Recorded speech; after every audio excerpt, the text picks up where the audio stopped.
What if I told you that in Hollywood, at the Dodger game last night, there was a moment that I don't even think it could script in Hollywood. They say it's a story Hollywood couldn't even script. I think this is exactly what happened in the Dodger game. The game was the game, but in the end, when Alex Vesia came in to close, that's where the story began. And it was pretty incredible. If you didn't watch it or you don't know what happened, I'm going to explain it real quick. It's the most emotional, coolest outing from a pitcher I've seen in my entire life. It's not even close.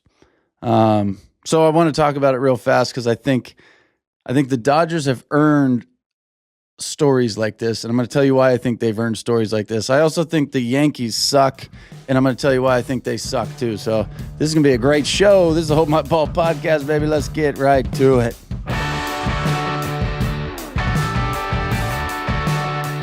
All right, so Dodger game, Yamamoto and McLean go pitcher's duel. They each give up a run in the first inning and then nothing else to the bottom of the eighth when Kyle Tucker hits a single, RBI single, a little flare to left field. Good quality at bat. And Dodgers go into the ninth up 2-1. Vesia comes in to close. And this story really starts months and months ago, last World Series. If you remember, he wasn't there because his wife and him were having a baby. And unfortunately, it's awful situation. I never really looked too far into it. You know what happened. The baby passed away. Very difficult on anybody. Clearly it was difficult on him. Missed the World Series. That's means nothing in this situation. But off season, obviously, probably pretty difficult for them as a family.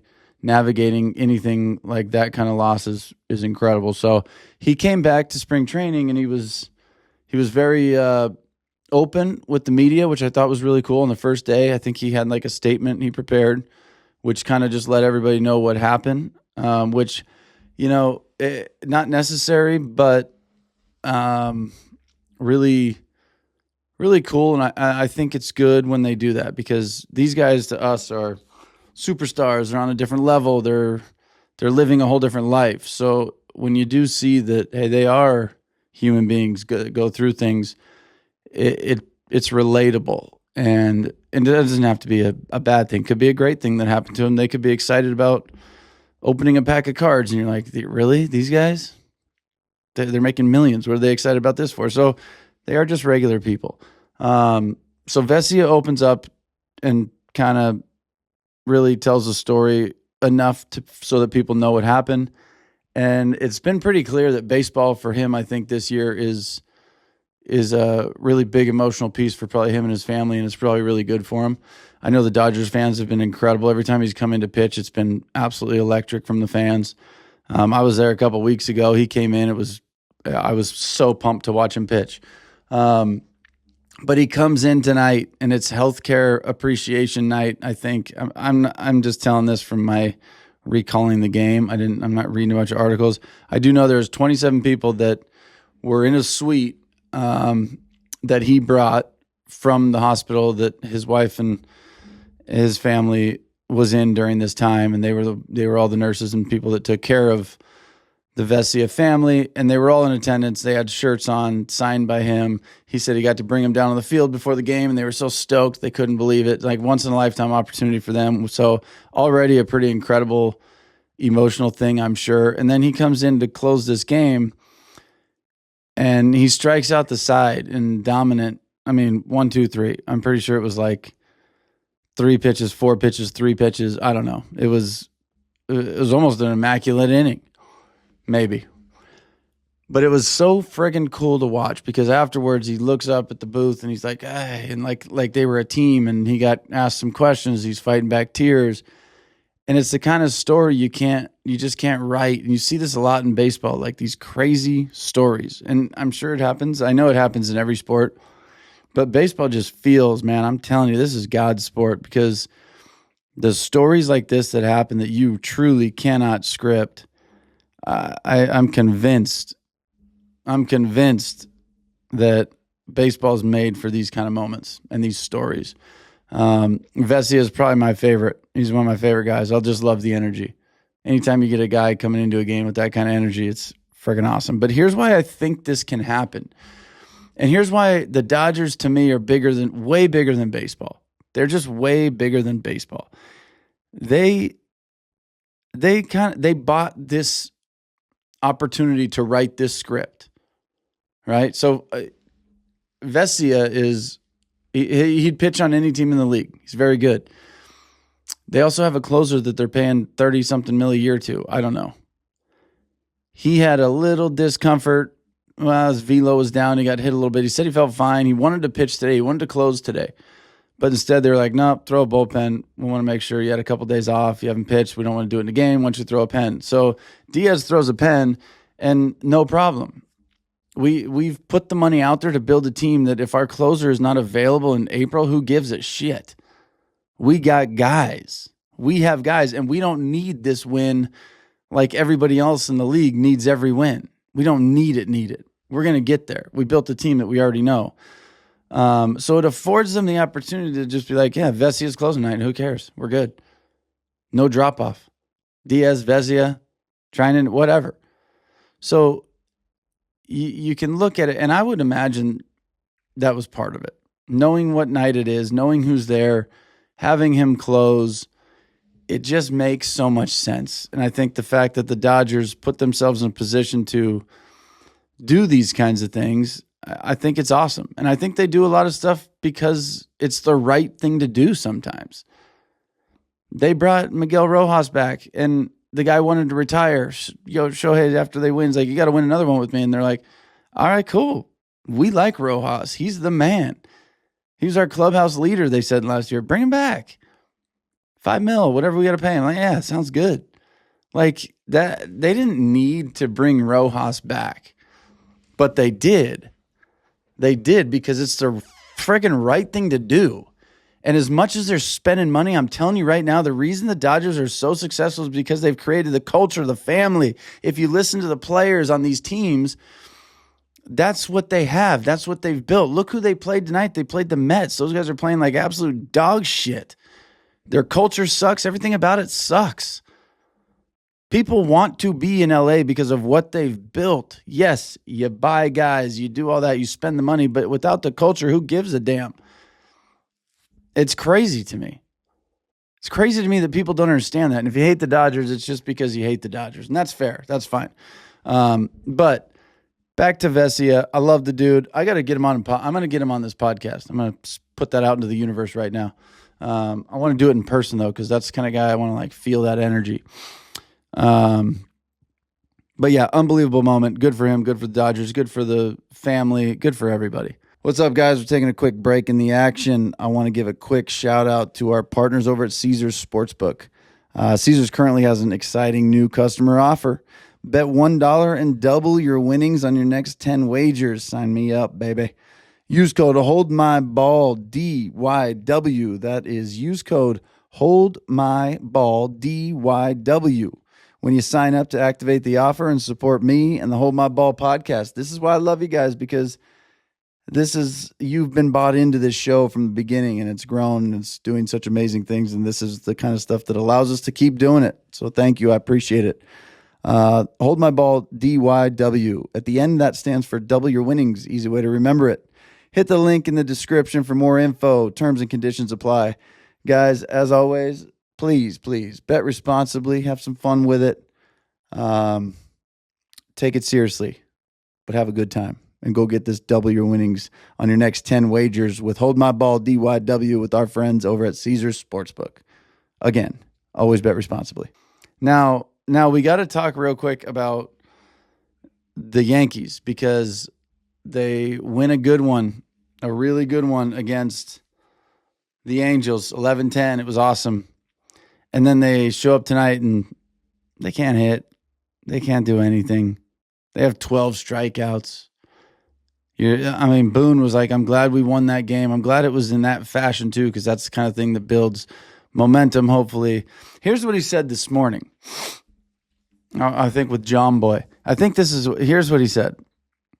Having the ability to cherry pick when I fire Benny Rice in a big spot. I like that.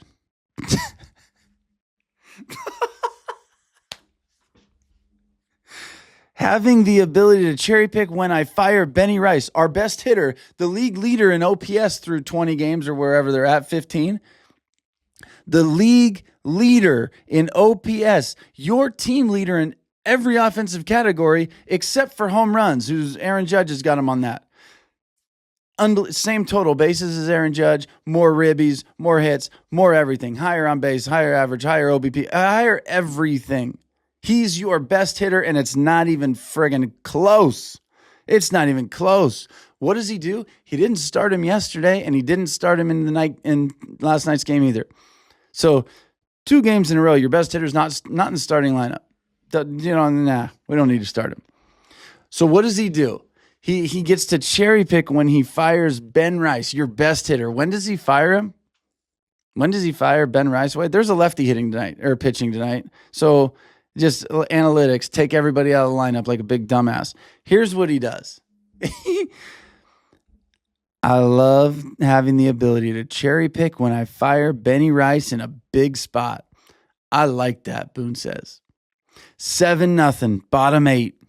Runners on second and third. 1 out. Here comes Ben Rice, baby.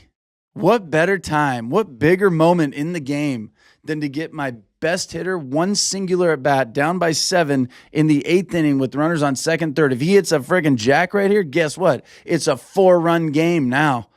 How about that? And we got 3 whole outs to go. You can also write this kind of script. This kind of stupidity to me is through the roof. Ben Rice, what does he do? This is even better. This is even funnier to me. He hits a sacrifice fly, and Grichuk scores from third to make it 7-1, which is how the game would end. 7-1. So you save big Benny Rice for a big moment. What's he do? He comes through for you, drives in a run, sac fly. Good job. And then right after he does that, you're like, hey, let's keep the managerial genius going, huh? You know what we're going to do now? Our leadoff guy, Paul Goldschmidt, we're going to pinch hit Jazz Chisholm for him. Hell yeah. Plop that 177 batting average in there. And he's got a 458 OPS. Jazz Chisholm, baby. What's he do? He just strikes out. But not before Ben Rice cuts the deficit from 7 to 6, and that's the important part here. 3 outs to go, being down by 6 is a whole lot better than 3 outs to go, being down by 7. Hell yeah, Boone. Hell yeah, baby. Good stuff. And here's the thing. It's early, sure.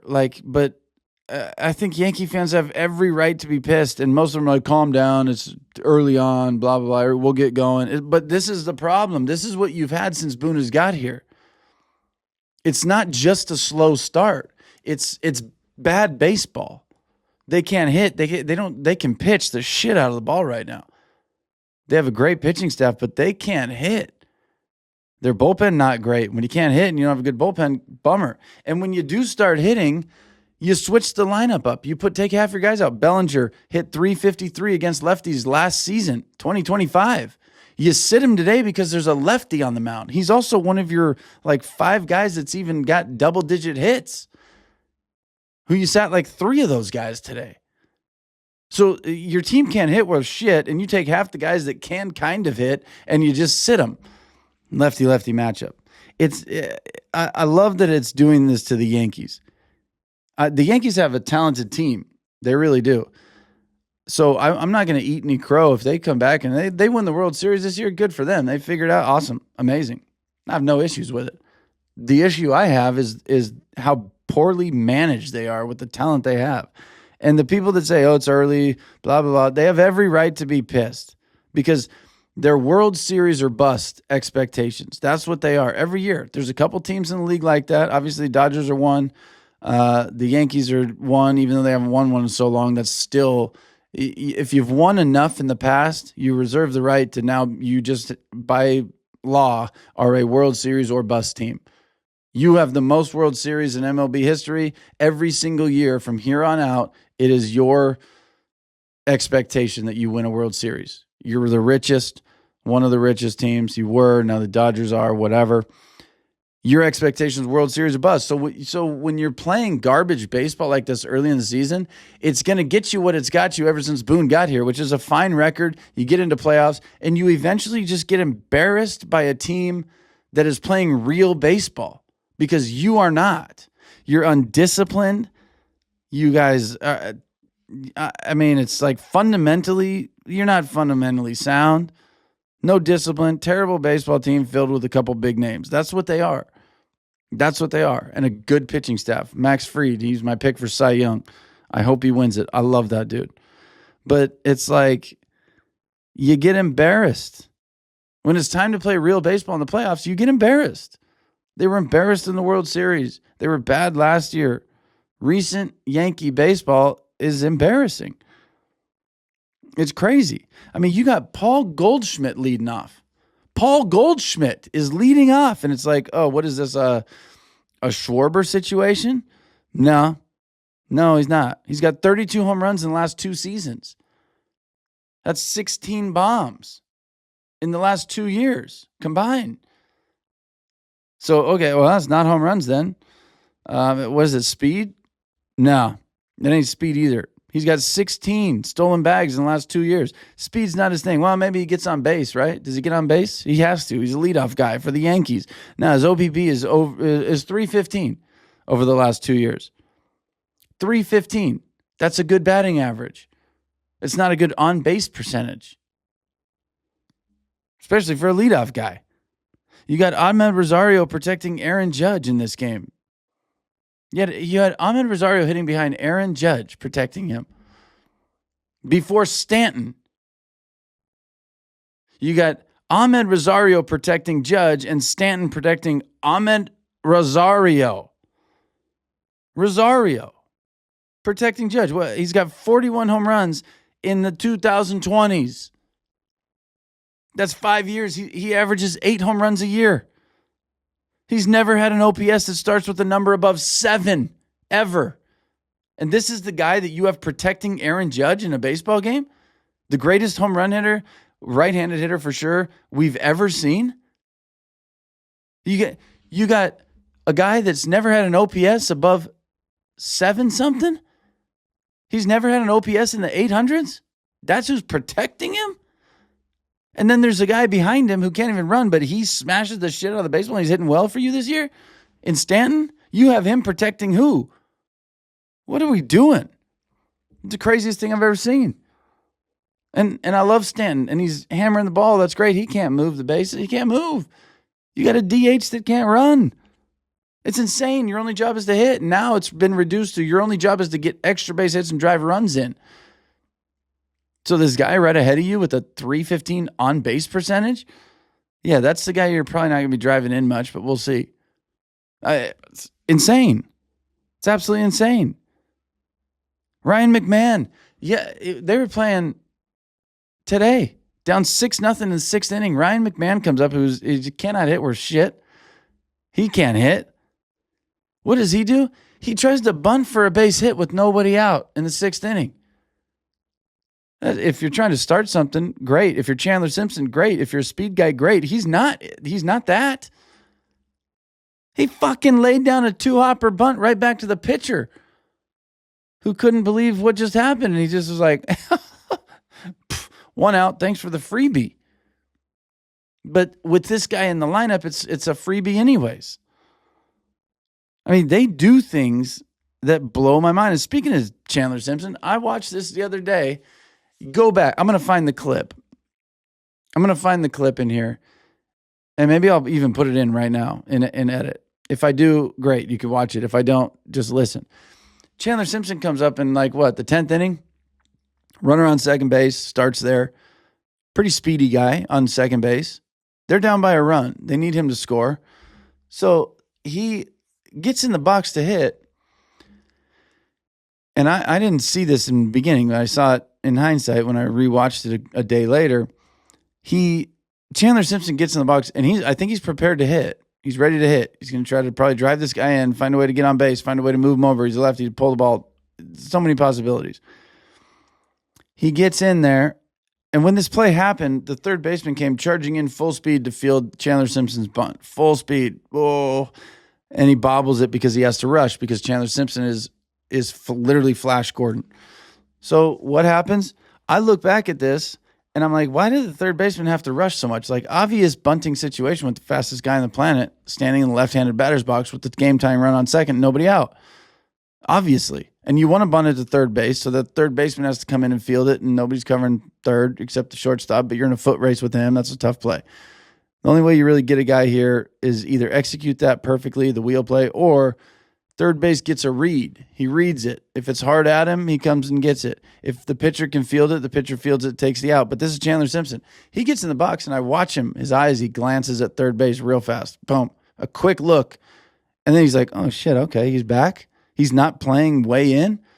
Done deal. Lays down a bunt, safe, easy. Now that's the game-winning run. So why you wouldn't sell out to take the fastest guy on the planet in the Major League Baseball world, why you wouldn't sell out to say, hey, keep him off the bases. He's probably going to sack bunt this guy over. That's fine. Put him there. That's the tying run. He's the winning run. He's the fastest guy in the league. Do not let him get on base. No, we're going to play a little bit back. We're not going to sell out to just getting him out at first base. Oh, shoot, he bunted? I got to sprint in and try to field this thing quick. Quick one little bobble, double clutch, boom, safe. He comes around, ends up scoring, game over, he wins on a ground ball to the infield. I'm telling you right now, it is insane to me that Aaron Boone has been the manager of the Yankees for this long. I know there's all these probably true things and theories and all this different stuff as to why he's there. He's a yes man. Who knows? I don't know. I'm not behind the scenes, but my God, any other team in the league is firing this dude. Any other team is getting rid of him. They have to. They just absolutely have to. I don't get it. I do not get it. And I do love it. The Yankee fans online, worst. Absolute worst. I love the fact that they're pissed. I love the fact that the Yankees suck. In my opinion, they're not good. Yeah, their record's this, but World Series or bust expectations, not good. Dodgers, I'd say the same thing about them. If they're playing garbage baseball like they were middle last year at some point, not good. Not good. Because they're World Series or bust expectations. And that is the problem with having a start to your season like this. You don't just... this has started like this almost every year. They're about 500, I don't know, 15, 20, 30 games in, and then they make the playoffs. They do their thing, and then they lose. You can't flip a switch here. This is not the way it works at the big league level. You can't just flip the switch all of a sudden, unless you flip the switch when the season starts and you keep it flipped for 162 plus playoffs. There is no half-ass our way through the whole season, play bad baseball, and then all of a sudden it's like, all right, we got to lock things in now. Let's go. It's not going to happen. It's not going to happen. I hope it doesn't. I hope they have a miserable season. I truly do. Just to get rid of Boone. Because I want to see the Yankees be great again. I think it's good for baseball if they're good. Just like the Dodgers. I think the Dodgers are good for baseball. Everybody wants to beat them. Yankees got to figure it out. And again, I don't like being a critic. I'm not there. I don't see it. I don't know what's happening. I'm not involved. But man, I speak purely from a fan standpoint that I could be 100% wrong. I could be 180 degrees turned around, blowing smoke, and I'm sure they think I am if they heard anything I said, which they don't. I'm just saying, like, if this was played in the Yankees clubhouse, I can almost guarantee they'd be going, this guy's an idiot. And that's fine. But from a fan's perspective, what we see, what we're exposed to, what we hear, what we watch, this team is one of the most piss poorly managed teams I've seen ever. Ever. Although little Tony Vitello over there with the Giants sounds like he's off to a slow start, but he came from college. He'll learn. He'll learn. All right, guys, that is a beautiful Vesia story. Let's end with that. Let's end with the good feelings of Hollywood happening in Dodger land. A beautiful, beautiful moment for Alex Vesia and his family, and I'm sure it meant the world to him. And this is what sports is all about. It's all about ranting, raving, crying, laughing, cheering, booing, all the good stuff. Sports are the best. I love you guys. Don't forget, like, subscribe, share, repost, do whatever. All the stuff that doesn't cost you any money to help support, because that, for me, is what I like. I don't like asking you for anything. I never will. We do have sponsors. I'll mention them in tomorrow's podcast. But again, the reason we have sponsors is because you guys pushed this show before we had sponsors. So you are the original OG sponsors. I thank you guys. I love you. This is the Hold My Ball podcast. Catch you on the next episode.